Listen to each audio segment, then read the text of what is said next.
Hello, Jesse Good here. Today I'm reviewing a LEGO Marvel Superhero Spider-Man Homecoming Beware the Vulture set, which has 4 minifigures, 375 pieces, and retails for $40 in the United States. Now let's take a look at those minifigures. So here's the Vulture. Love that helmet printing, which is flat on that new helmet mold that was used earlier this year in the Marvel Superhero sets. Also some nice torso designs on front and back. His face print is actually the Vulture's face print from last year, which is fine to me because it looks like Michael Keaton. I just wish the eyebrows were colored tan. That's about it. Other than that, you can see these nice little liver spots, I believe it is, and those continue to the back, just kind of plain printing, but I like that. It's just a little bit of detail. So here's the Vulture with his wings, and you can see on the back they have these parts right here, which should have turbines in them that you could position because of these little ball joints, but they don't have turbines on them and they look kind of weird, but that helps it stand up. There's also 2 stickers right there which look pretty good. These parts down here help it stand up as well. I like the use of the Nexo shields on these kind of parts right here. It makes it look very modern. Each of these little wings right here can be moved individually, which is also a great little feature. I like that. And it's the same on that side as well. There's these 2 stud shooters as a little play feature, which you can push down, and those shoot so far. And that's really it for the build. Let's go on to the next minifigure. Next up is the Shocker, and this guy has some great torso printing and sidearm printing, but the rest of him's pretty bland. I don't like the use of the gray legs. They kind of look plain with the outfit that he has, and then his face print is just that generic face print they use for some First Order officers in the Star Wars series. It doesn't really make sense to me. It's like if they used an angry clone face. It would look kind of generic. I do like his little gloves right there, which you could remove. Those were used in various themes, but those have a nice kind of gunmetal gray look to them. But that's it for the Shocker.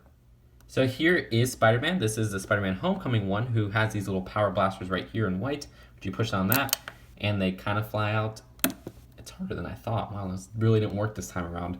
Nice back printing, which you can compare to the one in the Spider-Man Civil War set, and you can see the front printing is a little bit different, and the side arm printing is a little bit different, as well as the back of his torso. So I do like that. I like that they updated the look because it was a little bit inaccurate in the Civil War set, and it's still a great looking figure. So here is Iron Man, and this version is exclusive with a new suit. Love that use of silver in the middle right there that continues on to halfway through the bottom of his legs. Would have been cool if it was dual molded and they kind of kept that consistency, but that silver design is something that they use for printing. It would have been like a gunmetal gray or something like that, so I kind of understand why they didn't do dual molded legs there. The back also has a nice shine to it, and his face print underneath is pretty peculiar because look at this. It's just a plain face, so maybe in the movie this is something that's like driven by Jarvis and it's not really Iron Man like they kind of did in Iron Man 3. I don't know. And as always, LEGO gives you these studs and cylinders to show kind of the blast as Iron Man is flying through the sky or whatever. So since we already took a look at the main build with the minifigure selection, let's move on to the side build, which is the van.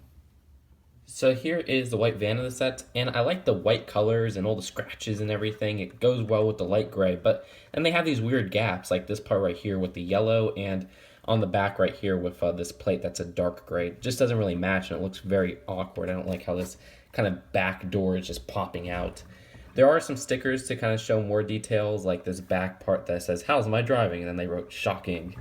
And also some more stickers on this side right here, as well as some on the front and all the way up to the top.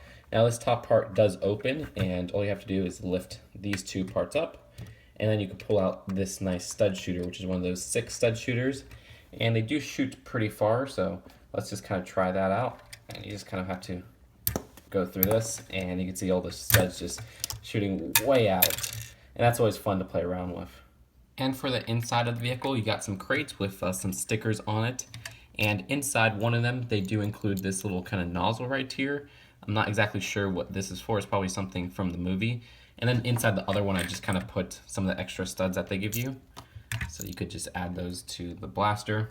And then they also have these kind of equipment on the side, which is the same one that I think was used for Kraven from that one Bridge Battle set, oddly enough. And they just tell you to kind of add this right here. And now you have a new weapon, which is interesting. I wonder how that plays into the movie. And then that's really it for the back part. The crates are known to slide if you don't have a minifigure up front, so it's good to always have a minifigure in the front. And for that front little cockpit, they just kind of show Shocker driving it, so I put Shocker in there, but there's really not much going on in there besides a little steering wheel. There's no prints or anything for a dashboard. And I forgot to mention, this little door right here can actually be removed and replaced with this little web right here to show that Spider-Man already captured them. And on the web, they actually have a printed cell phone, which is a really nice piece to get, even though it came out a few years ago. And attached to that is also a little bit of a web. And that's it for the build of the set, and now let's go into the box on the final verdict. Here's the front of the box, and the back.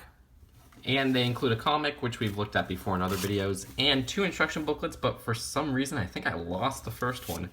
On the back, there's an advertisement for LEGO Life, and even a little advertisement for LEGO Marvel Superheroes, LEGO City, and oh, that seems to be it.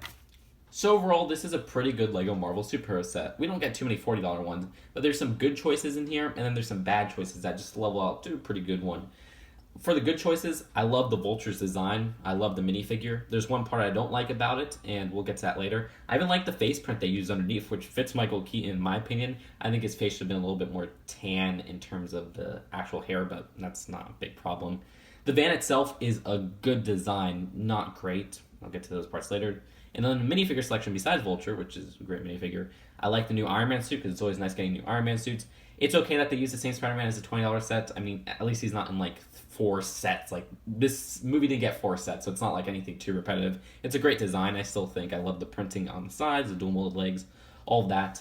But for the bad parts, I don't like the Shocker besides the torso. I think using that generic face that they've used for villains in Star Wars really ruins it. It's like when they use the Rhino's face as an angry clone face. It's such a generic face that's used for so many different characters, it looks out of place.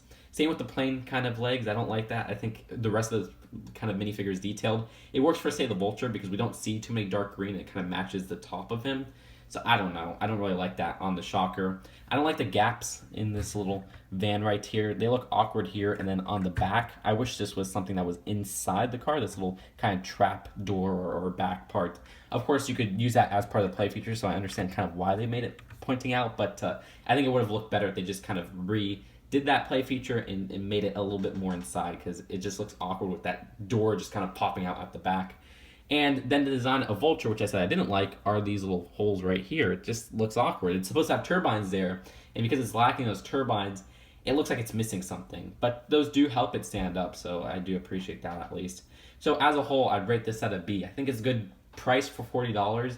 It's just that it's not perfect, and there's a lot of bad parts of it, but you get a good value out of it, and especially for kids, because there's lots of little play features where you could swap out the back door, or play around with Vulture's wings, or use that little kind of cannon shooting 6-stud shooter from the back, which is ridiculous, but works really well. So that's it for now. Hope you guys enjoyed this video, and I'll see you guys later. Peace out. Bye.